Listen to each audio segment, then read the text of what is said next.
الموت الذی تفرون منه فإنه ملاقیکم ثم تردون الى عالم الغیب والشہادہ. فرمایا جس موت سے تم بھاگتے ہو یہ موت تمہیں آ کر رہے گی. موت سے کسی کو کوئی مفر نہیں. بندہ فرمایا کہ تم مضبوط قدموں میں بھی چھپ جاؤ نا تمہیں موت آ کر رہے گی. یہ پچھلے دنوں جو سمندر کی تہ میں فوت ہوئے 1000 میٹر نیچے سمندر کی تہ میں ان کی موت وہاں پہ لکھی ہوئی تھی. لیکن آپ دیکھیں جو موت کا وقت تھا وہ موت آ کر رہی.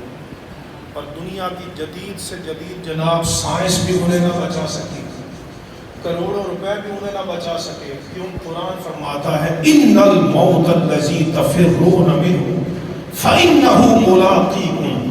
جس موت سے تم بھاگتے ہو یہ موت تمہیں آ کر رہے گی. دنیا کی کوئی طاقت تمہیں موت سے بچا نہیں سکتی. پھر کیا ہوگا؟ ثم تردون الی عالم الغیب والشہادہ.